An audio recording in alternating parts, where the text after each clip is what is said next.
Hey there, I am Brant, and this is today's three things. And this is a little bit tough to talk about because I know it affects a lot of people, and I just want to share my experience with this. But three things that help us deal with depression, or at least help me immensely. And I've shared about this on the air for years when I first started taking fluoxetine, like Prozac, and how I struggled with that, and in a lot of ways. But that was helpful to me. I'd always struggled with, and as a little kid, I struggled with this, and I know this is really weird, but as a 4 year old, I felt like a failure, like I'd wasted my life. 7 years old, I remember breaking down with my mom, like, what have I done?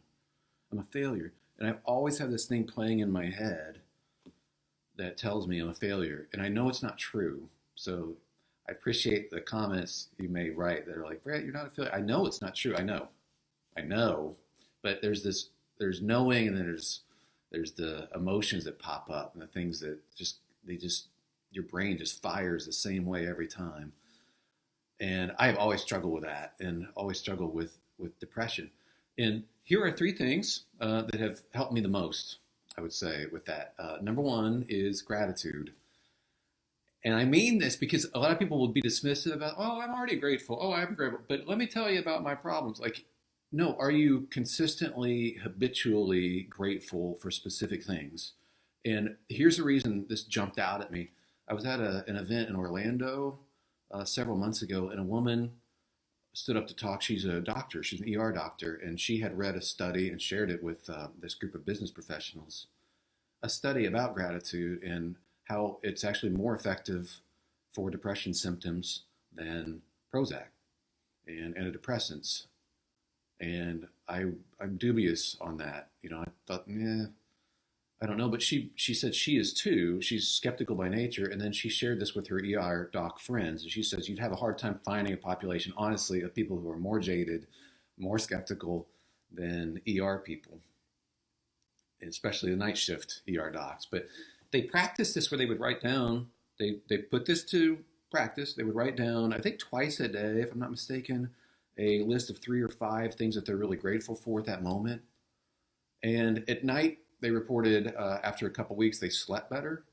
Their kids slept better when they practiced that. The kids didn't have nightmares like they normally would have when they would just go down a list before they went to bed of things they're really thankful for. Giving thanks all the time is really healthy for us. No wonder the Bible says to do it so much. It's to help us thrive and flourish. And this is no small deal. It changes everything to be grateful and to list those things, say them out loud, write them down, pray them to God, but not just like, well, I'm grateful in general. No, specifically, what is it? Hear yourself say it. Secondly, and I won't spend as much time on this, but that is exercise. It helps me a lot. So I exercise every day, and that's the primary reason, is just to help with the depression thing. I just found it lifts my mood a little bit, and I miss it if I don't.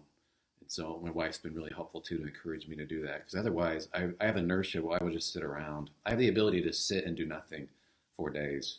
So exercise is helpful. And thirdly, for me, what was my third thing? It was, my job. Seriously, and your job too could be this way, I'm sure, if it's not already.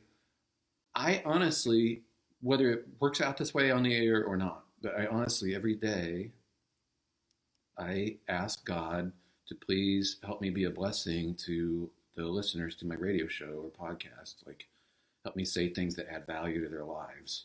So what that does is it forces me into a more of a service mode instead of thinking about, any job.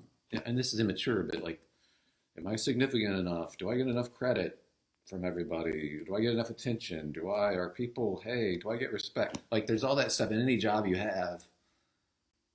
And I could struggle with that, but if I'm like, God, just let me be a blessing. Give me the words, give me wisdom, give me the words to say, to be a blessing to people. It forces me into servant mode, and that's really, really healthy for your mindset. Really, really healthy. We know this, that when we serve other people, if you do like a favor for somebody, you'll walk away feeling better, right? I mean, that's just how everybody knows that. Whether they're people of faith or not, they realize, wait a second, actually serving people and connecting is the way to mental health. And by the way, you can use your job for that. So force yourself to go, I am going to be a blessing to people that I serve at lunch, these people at the tables I have, or these people at this school, these students, these coworkers, these other people, and see if it doesn't give you a lift in terms of your overall, dealing with depression. I hope this is helpful.